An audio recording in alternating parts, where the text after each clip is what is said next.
A humilhação nacional dos Estados Unidos pela Eurásia. A Tilson é o cara doente do Ocidente. À medida que o poder econômico americano continua a declinar, surgiu uma divisão dentro do sistema político dos Estados Unidos. A qual de seus adversários designados é o culpado pelas desgraças do país, Rússia ou China? A disputa chegou ao auge durante cada uma das duas últimas eleições presidenciais, com o Partido Democrata culpando Moscou pela derrota chocante de Hillary Clinton em 2016 devido à intromissão eleitoral não comprovada pelo Kremlin. Após a vitória igualmente polêmica de Joe Biden sobre Donald Trump em novembro passado, o Partido Republicano retaliou retratando o 46º presidente como brando com a China, assim como seus colegas chamaram a atenção da crítica para os supostos laços de Trump com a Rússia, embora ambos tenham assumido posições difíceis para cada país respectivo. Como resultado dessa atmosfera política neomacartista, a detente foi criminalizada. Para entender o que está impulsionando essa guerra entre facções da elite anglo-americana em meio à ascensão da China e da Rússia no cenário mundial, é necessário revisitar a história das relações entre as três nações. Desde o primeiro milênio até o século XIX, a China foi uma das principais potências econômicas do mundo. Hoje, a República Popular recuperou amplamente essa posição e até o final da década deve ultrapassar os Estados Unidos, a maior economia do mundo, um ganho que pode ser acelerado pela recessão pós-pandemia dos Estados Unidos comparação com a rápida recuperação da China. Infelizmente, a atitude ocidental em relação à China permanece presa no século da humilhação, onde, de meados do século XIX até a Revolução Chinesa em 1949, foi sucessivamente estuprada e pilhada pelas potências imperiais ocidental, japonesa e russa. A razão pela qual o mundo anglófilo se apega a essa visão retroativa é porque, além desse período centenário, o Ocidente sempre esteve em segundo lugar em relação à China, como o país mais distinto do mundo, fornecendo o padrão global em infraestrutura, tecnologia, governança, agricultura e economia desenvolvimento. Mesmo no auge do Império Romano, a dinastia Han, onde a antiga Rota da Seda começou, era muito maior em território e população. Por 2 anos consecutivos no início da década de 1930, o livro de ficção mais vendido nos Estados Unidos foi Tigo Oriart, de Pierre Lessig, que retratava a extrema pobreza e a fome da vida camponesa rural na China pré-revolucionária. Em muitos aspectos, a imagem da China na mente ocidental continua sendo uma impressão composta do romance ganhador do Prêmio Nobel de Book. O antigo Império Chinês passou por seus 100 anos de humilhação depois de sofrer uma série de derrotas militares nas guerras do ópio que financiaram a industrialização ocidental, onde a cessão de territórios e as reparações de guerra em tratados desiguais deixaram a China subjugada como o cara doente da Ásia. Como a Rússia, que ficou para trás da Europa após a Revolução Industrial até os planos centralizados soviéticos da década de 1930, a China foi capaz de transformar sua economia principalmente agrícola em um gigante industrial após a Revolução Comunista de 1949. No entanto, foi apenas um curto período de tempo até a amizade sino-soviética acabar 1961, quando a China começou a abrir seu próprio caminho em um dos desenvolvimentos geopolíticos mais mal compreendidos da Guerra Fria. Em 1956, o primeiro-ministro soviético Nikita Khrushchev deu o que é comumente conhecido como seu discurso secreto ao 20º Congresso do Partido Comunista da União Soviética, um relatório intitulado sobre o culto da personalidade e suas consequências, onde o ucraniano que nasceu político denunciou os excessos de seu falecido antecessor, Joseph Stalin. A notícia do chocante discurso ao Politburo não apenas polarizou ainda mais um movimento comunista internacional já dividido entre trotskistas e o Comintern, mas teve consequências geopolíticas além de seu propósito pretendido de acalmar Washington para diminuir a corrida armamentista. No início, a China assumiu uma postura relativamente neutra em relação às reformas soviéticas durante o desabrochar de Sem Flores, mesmo quando Mao encorajou a URSS a acabar com a Contra-Revolução de 1956 na Hungria. O verdadeiro ponto de inflexão nas relações sino-soviéticas veio quando o apaziguamento burocrático de Khrushchev começou a desencorajar movimentos no mundo em desenvolvimento que viviam sob ditaduras apoiadas pelo Ocidente de pegarem armas na luta revolucionária. Com o apoio de Enver Hoxha e da Albânia, a China começou a criticar ferozmente a desestalinização e acusou a União Soviética de revisionismo por priorizar a paz mundial e evitar uma guerra nuclear, pelo apoio aos movimentos de libertação nacional, tornando-se o líder de fato do terceiro mundismo contra o imperialismo ocidental. Moscou retribuiu congelando a ajuda à China, que prejudicou muito sua economia e azedou as relações entre os dois maiores países socialistas do mundo, transformando a Guerra Fria em um conflito tripolar já multifacetado com o movimento dos não-alinhados liderado pela Iugoslávia após o rompimento de Josip Broz Tito com Stalin.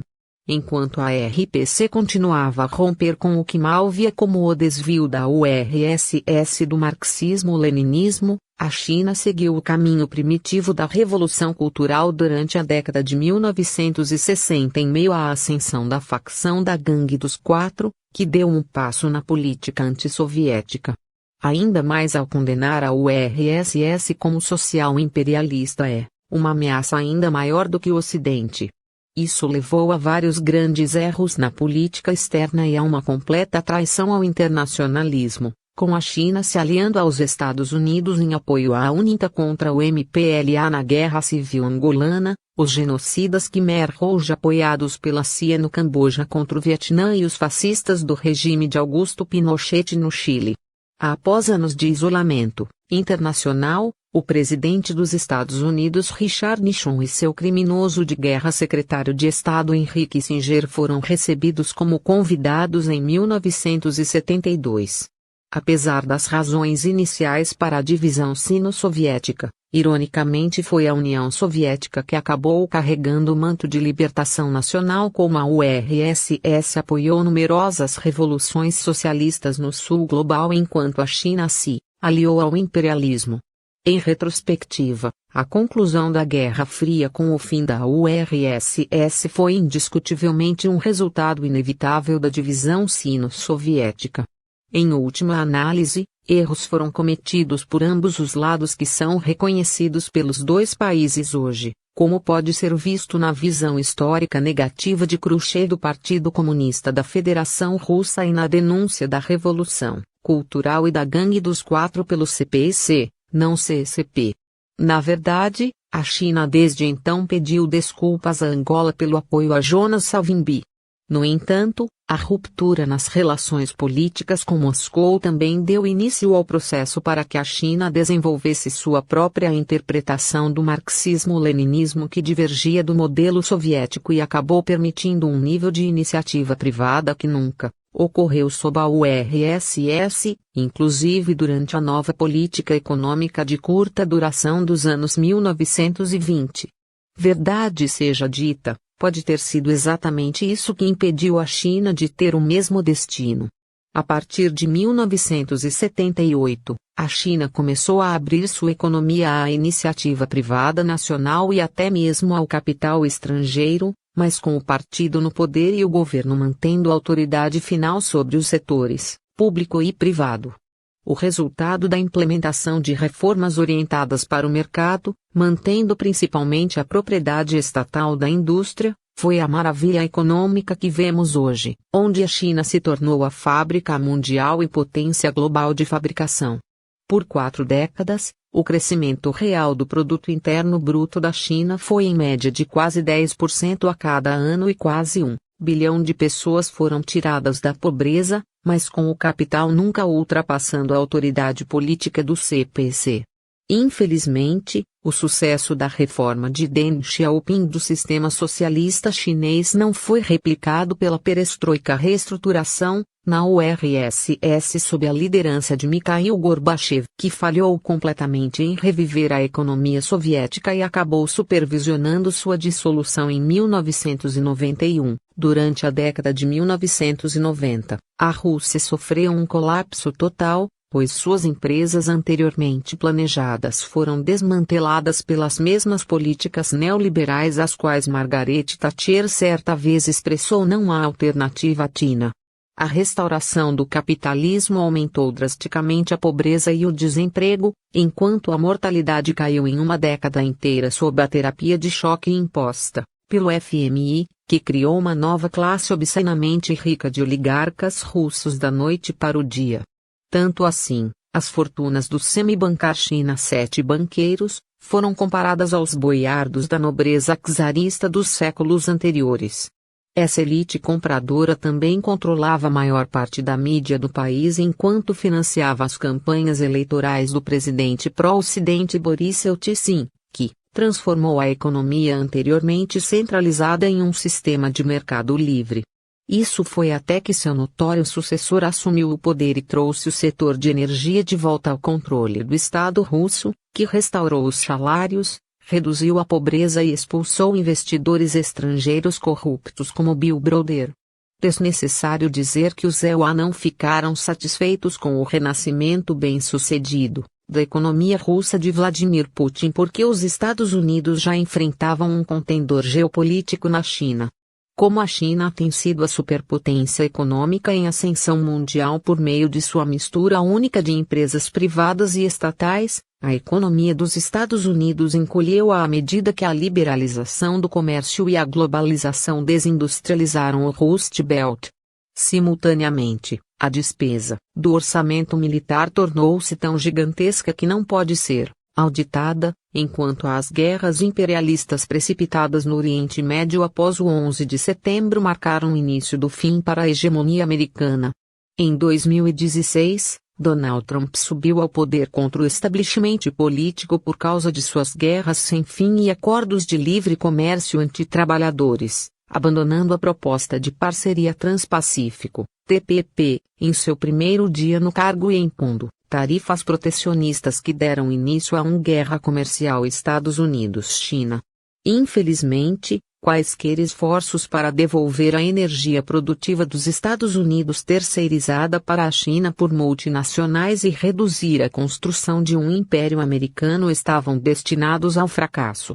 Trump também foi perseguido politicamente pelos democratas e pela comunidade de inteligência por ousar abraçar Moscou como candidato e passou todo o seu governo tentando apaziguar o profundo estado em Washington sem nenhum resultado.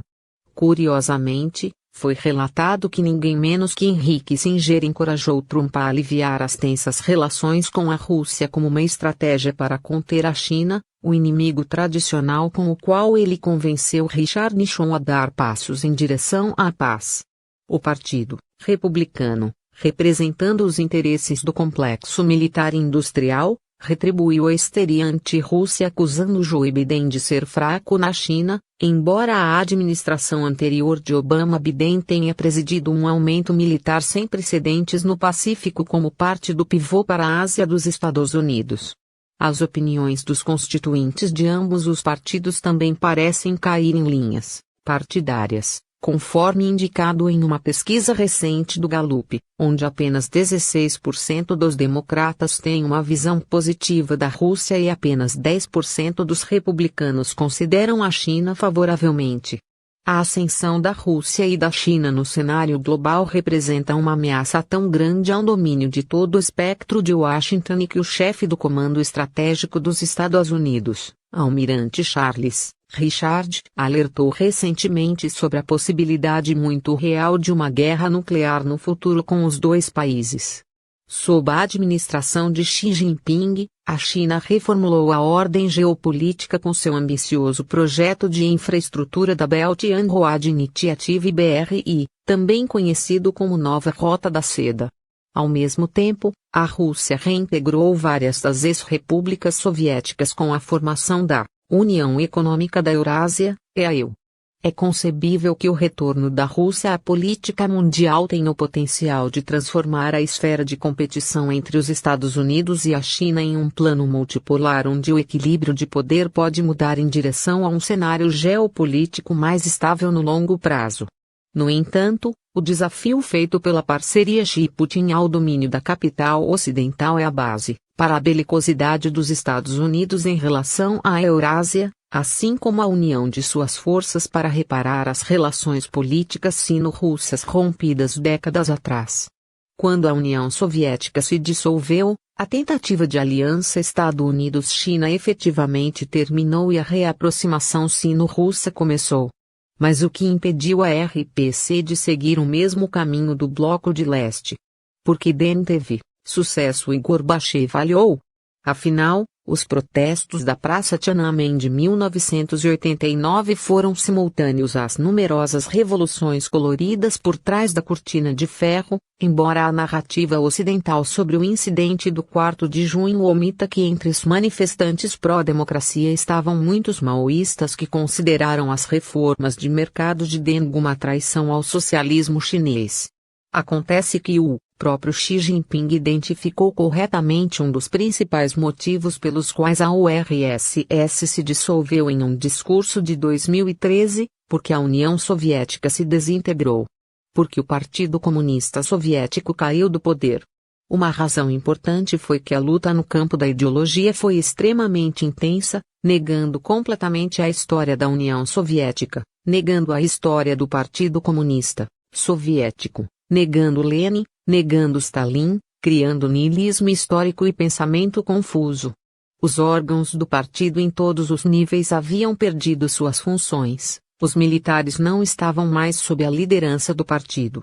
No final, o Partido Comunista Soviético, um grande partido, se dispersou, a União Soviética, um grande país socialista, se desintegrou.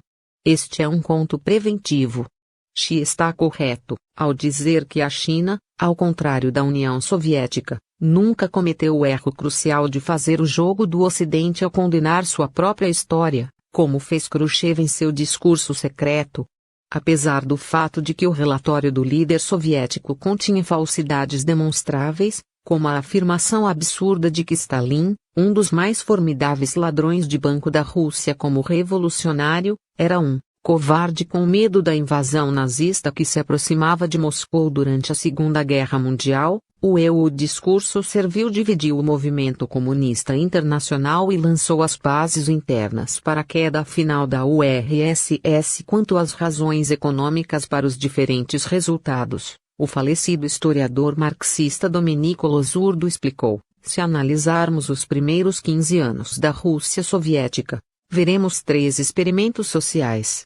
A primeira experiência, baseada na distribuição igualitária da pobreza, sugere o ascetismo universal e o igualitarismo rude criticados pelo Manifesto Comunista. Agora podemos entender a decisão de passar para a nova política econômica de Lenin, que muitas vezes foi interpretada como um retorno ao capitalismo. A crescente ameaça de guerra empurrou Stalin para uma ampla coletivização econômica. A terceira experiência produziu um estado de bem-estar social muito avançado, mas terminou em fracasso. Nos últimos anos da União Soviética, caracterizou-se por absenteísmo em massa e desligamento no local de trabalho. Essa produtividade estagnou e tornou-se difícil encontrar qualquer aplicação do princípio que Marx disse que deveria presidir ao socialismo, a remuneração de acordo com a quantidade e a qualidade do trabalho entregue. A história da China é diferente. Mao acreditava que, ao contrário do capital político, o capital econômico da burguesia não deveria estar sujeito à expropriação total, pelo menos até que possa servir ao desenvolvimento da economia nacional. Depois da tragédia do Grande Salto para a Frente e da Revolução Cultural, foi preciso Deng Xiaoping para enfatizar que o socialismo implica o desenvolvimento das forças produtivas. O socialismo de mercado chinês alcançou um sucesso extraordinário. Uma vez que a recuperação econômica da China foi simultânea com a queda do capitalismo americano, ela deixou os EUA com apenas uma opção a não ser igualar a RPC com seu próprio sistema em ruínas. Infelizmente, na maioria dos casos, é a pseudo-esquerda eurocêntrica que repetiu a propaganda dos think tanks ocidentais de que a China é capitalista de Estado e até mesmo imperialista. Isso também significa que seus ganhos econômicos sem paralelo devem, portanto, ser resultado do capitalismo, não do planejamento estatal, que é outra fabricação. Já houve um caso mais claro de projeção neocolonial do que acusação infundada de diplomacia da armadilha da dívida lançada contra o BRI da China pelo Ocidente. É verdade que a China busca lucrar no sul global, mas com base em termos de benefício mútuo para as nações em desenvolvimento anteriormente saqueadas por instituições financeiras ocidentais que, na verdade, impõem uma escravidão por dívida aos países de baixa renda. Na realidade, Pequim é apenas culpada de oferecer uma alternativa vantajosa para todos os países explorados sob o jugo do imperialismo. Era uma vez, os próprios Estados Unidos imaginaram um mundo pacífico de cooperação mútua e comércio sob a política de boa vizinhança de Franklin Delano Roosevelt, um legado esquecido que o BRI de Xi está cumprindo. Nada disso quer dizer que a China não merece qualquer crítica. Ao contrário, seus paradoxos são tão profundos quanto suas realizações e seria ingênuo pensar que a capital chinesa, se deixada sem controle, não tem o potencial de ser tão predatória quanto a variedade ocidental. A livre iniciativa é tão inerentemente instável que sua natureza destrutiva será impossível de conter para sempre, mesmo por um partido como o PCC, e deve ser desmontada eventualmente. Sem a retenção de um grande setor estatal que mantenha a infraestrutura vital e os serviços públicos, as relações de mercado na China causariam estragos, como aconteceu na Rússia pós-soviética.